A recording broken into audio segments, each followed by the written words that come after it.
আমি সাপের স্বপ্ন দেখো আমার মেয়ে বাচ্চাই হয়েছে। আর মানে মেন কি বলতো, তোমার মনে যেটা মনে হবে। বন্ধুরা, রাশ্মিকা ব্লগে তোমাদেরকে অনেক অনেক ওয়েলকাম। তো সবাই তোমরা কেমন আছো? আসলে সবাই খুব ভালো আছো, আমরাও খুব ভালো আছি। তো যেটা থাম্বনেল দেখে তোমরা আসলো যে বেবি গার্ল থাকলে কি কি সিমটম হয়, তো সেটা নিয়ে আজকে কথা বলি। তো সবার সিমটম সবার সাথে মেলে না, তো আমার সাথে যেটা যেটা হয়েছিল আমি সেটাই তোমাদের সাথে শেয়ার করব। তো প্রথমত সিমটম হলো মর্নিং সিকনেস নিয়ে। তো মর্নিং সিকনেস আমার 1 মাস যখন আমি প্রেগনেন্সি, তখন মানে আমার মাথা ঘোরাতো, বমি বমি হতো, কিন্তু বমি হতো না, সেটা মর্নিংয়ের দিকে না, যখন তখনই হতো। আর বেশিরভাগ ড্রাই ফ্রুটস খেলেই আমার মানে বমি বমি ভাবটা বেশি হতো। তো আমি 3 থেকে 4 দিন খাওয়ার পর আমি আর সেটা খাই নাই। আমার বর আমাকে এনেও দিচ্ছে, কিন্তু আমি খাইনি, কারণ আমার বমি পেত। তারপরে 1-2 মাস চলে যাওয়ার পরে সেই মর্নিং সিকনেসটা আমার চলে গেছে। তারপর থেকে আমি মানে ভালোই খেতাম, মানে আমার কোনো খেতে কোনো অসুবিধা হতো না। তারপরে সেকেন্ড সিমটমস হলো মানে আমার স্কিন নিয়ে, যে আমার স্কিন প্রচণ্ড ডাল হয়ে গেছিলো, মানে অনেক রকম মুখের পিম্পলস, তার পিগমেন্টেশন, এগুলো আমার খুব হয়েছিল। শুনেছি নাকি মেয়ে মেয়ে বাচ্চা থাকলে মানে মায়েদের সুন্দরতা বাচ্চাগুলো কেড়ে নেয়, আর ছেলে বাচ্চা থাকলে মারা নাকি অনেক সুন্দর হয়ে যায়। তো এটা আমার সাথে মিলে গেছে, কিন্তু এগুলো আদৌ কি সত্যি সেটা আমি জানি না। তো আমি একদম দেখতে অসুন্দর হয়ে গেছিলাম, আর আমার চুল মানে হেয়ার ফল খুবই হতো, খুব চুল ঝরতো আমার।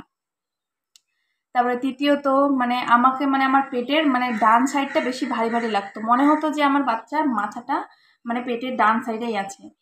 আর বাঁ সাইডে পাগুলো খুব নড়াচড়া করতো, তো ডান সাইডে আমাকে সবসময় ভারী ভারী লাগতো। তারপর চতুর্থ হলো আমি ডান সাইডে শুতেও বেশি কমফোর্টেবল ফিল করতাম। আমি মানে প্রথম থেকে 1 মাস যখন আমি প্রেগনেন্সি, তখন থেকে আমি ডান দিকে শুতে বেশি পছন্দ করতাম, বাঁ দিকে শুলে আমার মানে অসহ্য লাগতো। তো যখনই শুতাম আমি ডান দিয়ে হয়ে শুতাম। তারপরে মানে অনেকজন বলে পেটের শেপ দেখলে বোঝা যায় মেয়ে না ছেলে। তো মেয়ে থাকলে নাকি পেটটা মানে গোল, একদম 4-5 দিয়ে গোলাকার থাকে, মানে বুকের দিকে আর কি। আর ছেলে বাবু থাকলে নাকি নিচের দিকে পেটটা মানে ঝোলানো থাকে, আর মানে ছোচালো থাকে। তো আমার পেটটা মানে একদম গোল ছিল, 4-5 দিকে একদম গোল সুন্দর মতো। তো সেরকমই ছিল, মানে এটাও মানে মেয়ে সিমটমসের মধ্যে আমার এটা মানে হতো, পেটটা মানে গোল। তারপরে মানে যেটা যে নাভির যে সোজা দাগটা, তো সেটা মানে হালকা উপরে গিয়ে পেটে যখন নাভির থেকে উপরে চলে গেছে, সেটা একটু পেকে গেছিলো। আর আমার মানে দাগটা বেশি মানে গাঢ় দাগ ছিল না, মানে হালকা মতনই ছিল। তারপর মানে আমি মানে অনেক মোটু-সোটু হয়ে গেছিলাম, নাকি শুনেছি মেয়েবাবু থাকলে নাকি বাচ্চার মারা একদম গোলুমোলু মোটা-সোটা হয়ে যায়। তো ঠিকই আমি সত্যি মোটা-সোটা খুবই হয়ে গেছিলাম। আমার ওয়েট ছিল 75 কেজি। এখন ওয়েটটা কমে গেছে, আগে অনেক বেশি মোটা ছিলাম। আর ছেলেবাবু থাকলে নাকি মারা শুকিয়ে যায়। তো এটাও মানে আমার মেয়ের দিকেই গেছে আর কি। আর খাওয়া-দাওয়ার দিকে বলতে গেলে আমি মিষ্টি আমি প্রচণ্ড ভালো খেতাম। আমার প্রেগনেন্সির আগের থেকে আমি ঝাল টক এগুলা খেতাম। কিন্তু প্রেগনেন্সি আসার পর থেকে আমার মিষ্টির প্রতি এত ক্রেভিংস হতো, আমি সবসময় মিষ্টি খেতাম। তো মিষ্টি আমাকে খুব পছন্দ, আমার এখন পর্যন্ত আমার মিষ্টি ভালো লাগে। তারপর মুড সুইংস আমার খুব হতো। আমি এখনই রাগ, এখনই কান্না, এরকম হতাম। মানে আমার চট করে রাগ উঠে যেত, সবসময় আবার দুঃখ হয়ে যেতাম, কান্না করতাম। তো মুড সুইং আমার খুব হয়েছে। ফার্স্ট থেকে 9 মান্থস পর্যন্ত আমার খুব মুড সুইংস হয়েছে। তারপরে আমার বেবির FHR যেটাকে বলে, সেটা আমার 140-এর উপরেই ছিল। প্রথম যখন আমি USG করাই, তো 175 ছিল। তারপর থেকে কমতে কমতে ওই 55 এর মতো এসেছে, কিন্তু 40-এর নিচে কোনোদিনই আসেনি।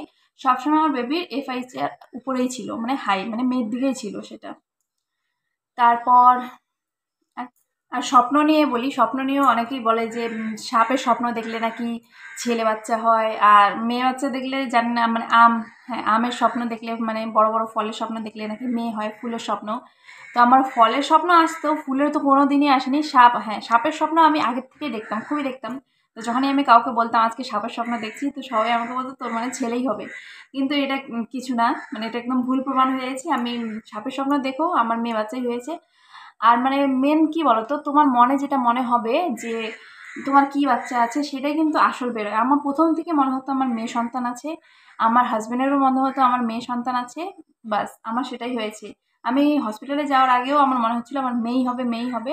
তো সত্যি আমার সিজার হওয়ার পরে ডাক্তার আমাকে বললো যে তোমার কি হয়েছে দেখো, তো আমি দেখে বললাম আমার মেয়ে হয়েছে। তো আমি তো ভীষণ খুশি, সবাই আমাদের পরিবারে খুশি, কারণ আমি প্রথম থেকেই মেয়ে সন্তান চেয়েছিলাম, তো অনেক খুশি। তো তোমাদের সাথে যদি আমার এইগুলো মিলে যায় সিমটমসগুলো, তাহলে আমাকে একবার কমেন্ট করে জানাবে, ঠিক আছে? আর তোমাদের যদি আরও কিছু জানার থাকে তাহলে এই ভিডিওর নিচে কমেন্ট করে দেবে, আমি নেক্সট এই টপিক নিয়ে আবার ভিডিও করব। তো এখনকার মতো টাটা।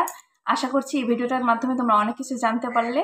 তো এখনকার মতো অনেক অনেক থ্যাংক ইউ আর টাটা।